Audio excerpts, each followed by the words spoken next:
Let's take a look at the face of the detector and I'll show you some of the features. Here is the power button, and as soon as you turn the detector on, you notice here you have your sensitivity level. There's your battery indicator. Here's your depth gauge, and these lower row of square blocks are the accepted targets, which correspond to the photos above. I can show you that. Here you have your mode button, and you notice that the ACE 250 has several different modes, and you just scroll through the buttons. You start off with an all metal, a jewelry mode, which notches out iron and foil. You got a custom mode, which the default it's just like the coin mode, but you can program this mode and it saves it. And then you have the relic mode, which is accepting everything but iron. Then you have the coins mode, which is discriminating out iron, foil, and pull tab area. So all you're really going to hit on is the coins and anything else that falls in that range. Let's go back to the custom mode. The custom mode, to change your mode, all you have to do is move your discrimination button. You see the small icon under the coin. You hit the eliminate key. That'll either bring an object in or take an object out. So if you want your custom mode, sorry, hit sensitivity.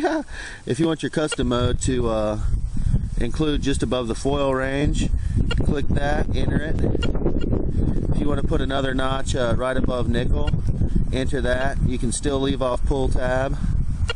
If you want to get rid of zinc pennies, you could go up to that area, hit eliminate, and then you would just be accepting those items. Or you can go back down and your custom mode can eliminate everything but silver targets, dimes, and quarters, etc. So that's up to you as the user to decide. Then you can just switch back to one of the modes, jewelry mode, if you want to pretty much hunt everything except for iron and foil. Sensitivity is 3/4 power default, and you can adjust that based on ground conditions. If you don't receive any feedback or chatter, you can turn the machine way up, and if you're receiving a lot of feedback, you can turn it down until you're at a acceptable level of noise. This is a silent search machine, so and I've noticed that it's very stable in my ground conditions, so you can run it really pretty wide open right around here. And once you locate a target, there's your pinpoint button. When you go over the item, you'll get a signal, and as the indicator grows higher, it means the target is actually in the center of the coil, right down there in front of the stem. If you dig a little plug in that area, which that wouldn't be a very big plug, about a 5-inch plug, you will locate the item pretty much every time. I'm going to do some detecting with the ACE 250 and show you what I find, and that'll be part of the review, and we'll just estimate the depths and stuff as we go along. Alright, thanks for watching. Alright guys, I wanted to show you one more thing about the machine before we do some detecting. I forgot to mention that the ACE 250 is a multi-tone machine, which I really like. You don't have to continuously stare downward and get a neck ache. You can just sweep and listen for tones. And we have a quarter on the ground here, and you're going to get Garrett's signature bell tone for the high conductivity coins, like you know, quarters, dimes, and pennies. And here's a nickel. Nickel gives a medium tone, and you probably can't see it, but there's a penny down there. So we're getting the bell tone for the coin, and down here is an extremely rusty nail I pulled out of the lawn, and that's going to give you the iron tone, the low tone for the iron targets. If you are in all metal mode, you'll hear that, but most of the other modes, like if we go back, try a different mode, the coins mode, we sweep over the nail, there's the nail. You see a little indication that it's picking up iron, but it's not giving you any sound. You go over the penny, you're getting it. Go over the nickel, you're getting the mid-tone. Go over the quarter, you're getting a high tone, and the indication on the screen. But like I said, I really like to listen for the tones and not constantly stare at the screen for a prolonged period of time, because it seems like if you have your headphones on and you're looking down for 2 or 3 hours, it can be a bit fatiguing on the neck. So and there's the just give you an indication, got the coil raised probably 7-8 inches off the ground, and it'll pick that quarter up. So I mean, the ACE 250 with this little stock coil gets a very respectable depth, and there are other coils available. There's a larger coil than the same kind of oval configuration. I think that's like a 12-inch coil, and there's also the 11-inch double D coil, which I would think would be a great coil for this machine. But for now, we're going to use this in its stock configuration and its stock settings. So I'm going to do some metal detecting. I'll show you the results. Alright. Hey guys, I'm out here with the ACE 250 in a spot I've hunted quite a few times with some other machines. So this area is loaded with iron. So if I pull anything out of here, it's definitely going to be a testament to the ACE. I'll show you if I get anything. Alright guys, I got a 6-inch plug, and it looks like I've got my first interesting find. I'm in the jewelry mode. Sounds like somebody's hunting near here. Jewelry mode with default sensitivity, and it looks like I've got some kind of really cool button. It's got a round shank. Looks like it has a gold eagle or something on the front, so that's an awesome find. I'll clean that up at the end of the hunt and show it to you.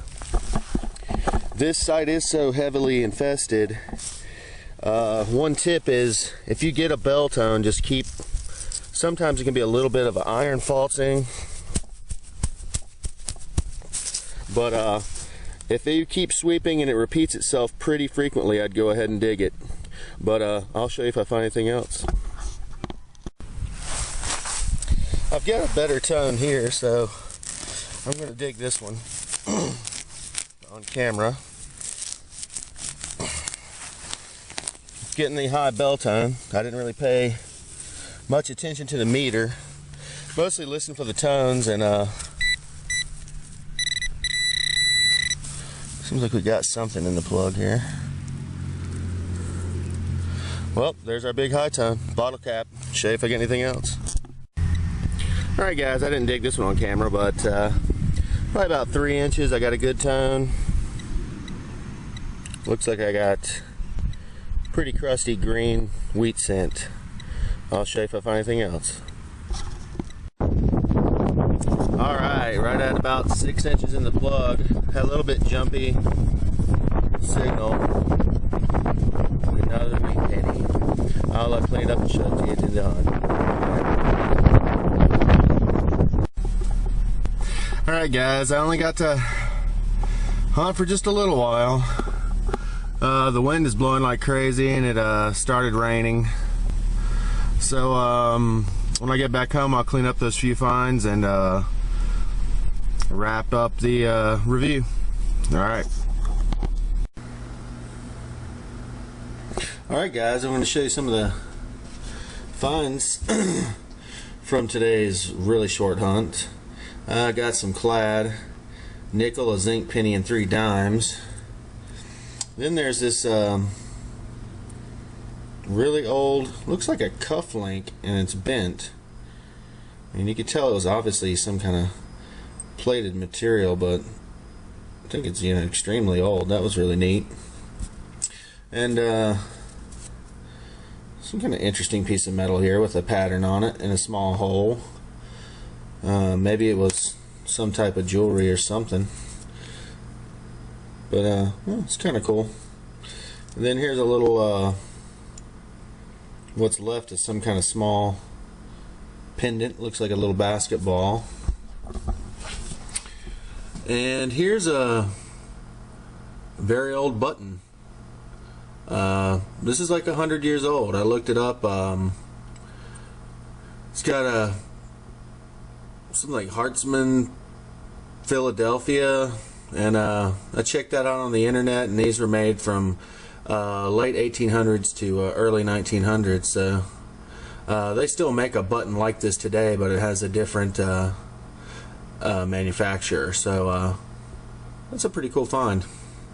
And we did get 2 wheat pennies today, and they're mixed in with the other coins I found yesterday. I wish I would have had my camera yesterday, because I took the ACE 250 out next to my job. There's kind of an old hotel site. I've done a short video there, and really did a thorough hunting. And these are all wheat pennies. I mean, there's a bunch of them in various states. I think you got 1911 to around 1950.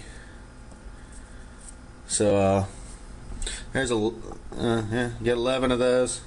This is actually a squished wheat penny, which is really neat. Kind of. You can barely make out one on there if you look at it a certain way.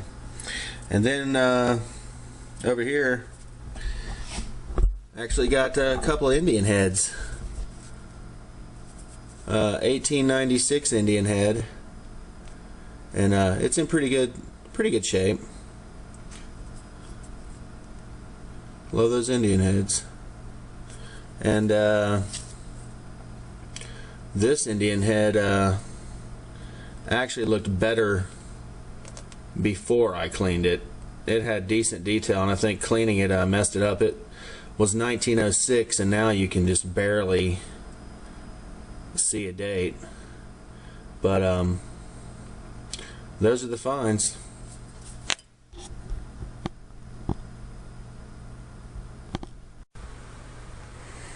Alright guys, so that's a quick look at the ACE 250. Overall, I'm very impressed with its ease of use, stability, and really respectable depth with a stock coil. And it really did well. The site I hunted was heavily hunted by me already, so it was pretty amazing that it pulled some stuff out, and I'm sure every time I go I'd get a lot more. So I really like the ACE 250, and I'd say that is a great choice for the beginner metal detectorist, or anyone that wants an affordable, well-performing machine. So thanks for watching, guys.